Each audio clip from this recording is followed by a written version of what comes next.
everyone, Clack of the Geek here, and today I'm going to start doing some Big Finish reviews. I know I've had it requested to, are you ever going to do Big Finish reviews before?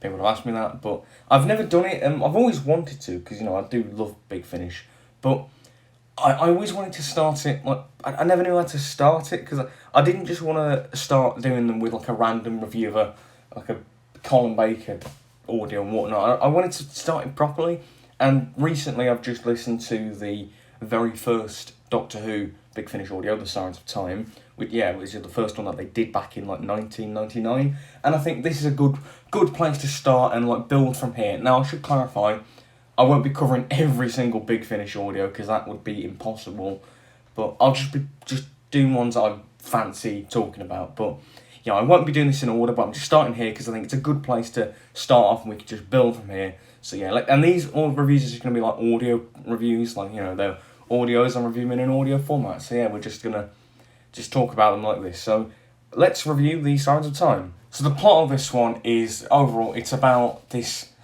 massive, overwhelming threat posed to Gallifrey, and time is under threat and whatnot, and the Doctor is getting involved, but it's in three of his different incarnations and at three different points in time. So there's the 5th, 6th and 7th, so you've got Peter Davison, Colin Baker and Sylvester McCoy as the Doctors, but it's not your conventional multi-Doctor story, because except for part 4 where they all team up, for the first 3 episodes it's just focused on one of the Doctors. So part 1 is the 7th, where he's on a different planet where he meets this war criminal and he meets this girl who saves from quicksand and whatnot, and that's to that. Then part 2 is the 5th Doctor, where he's in World War I and he's on a German warship, and then the 6th Doctor in part 3 is at this alien conference with these delegates and whatnot, and then part 4 they all meet up and they stop the threat. Now in principle I quite like that little framing device, because it's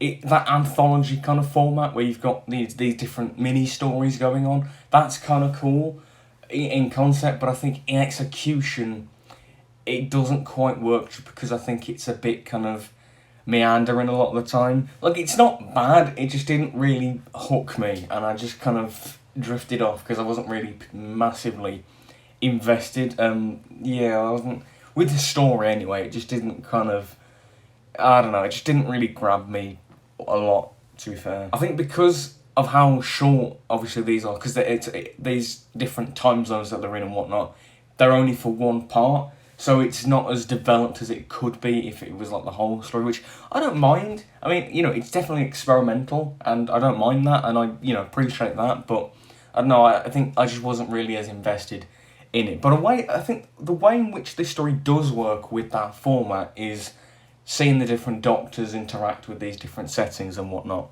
And I think a lot of this is down to the performances of the main Doctor in each part. So you've got Sylvester in part 1, who I really enjoyed, and his voice performance was great. He really captured the quiet alienness of his Doctor really well on audio, and I can just really visualise him and what he'd be doing, and I really enjoyed his stuff. Then you've got part 2 with Davison, and Davison is not one of my favourite Doctors. He's my least favourite of the classic guard, and I think, his audio stuff, even the ones I've listened to outside of this one, his audio stuff doesn't really do it for me either, because he does sound quite restricted. And I think because he was much more physical Doctor, running about a lot and whatnot, I don't know if it translates as well to audio, so I don't really connect with him, which is a shame, because he was in the historical World War setting on a German warship, and I think that's quite cool, quite different for a World War kind of story, and I wish I liked that bit more, because I love the setting, but I don't know, that was probably my least favourite part of the story. Then you have the 6th Doctor in part 3, which was probably my favourite bit of the story, because the Colin stuff on the Big Finish is my favourite. I really love his Big Finish performance. He's very bombastic and has that presence, and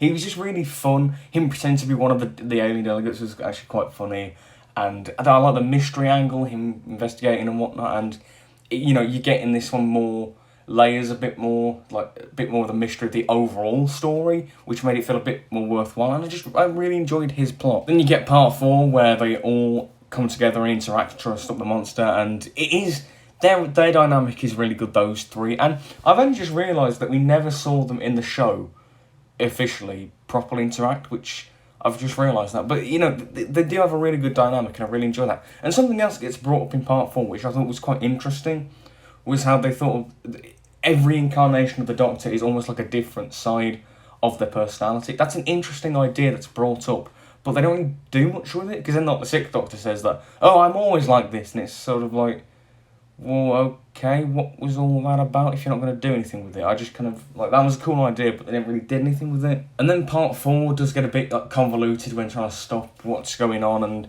yeah, I don't love it. Yeah, it's getting a bit convoluted, and it's just kind of, yeah, and I just kind of zone out a bit. And this overall, this is a story that I'm not massive on. I find it a bit meandering, and I didn't really engage with it massively, although there were parts that I really did, particularly, as I say, part 3 with Colin's Doctor. I really enjoyed that stuff, but it's not one that I loved, but I can appreciate it, I think. Obviously, it's the first Doctor Who Big Finish story, so points have to go to it for that, because it is the first one, and obviously, you know, it's the first one, it's not going to be perfect, and I understand that, and even with this very first one, you can see the nucleus of Big Finish's more ambitious, experimental storytelling when it comes to telling Doctor Who stories. And you can see the nucleus with that, and whilst it's not perfect here, I appreciate that ambition, so I'm going to give it a light 6 out of 10.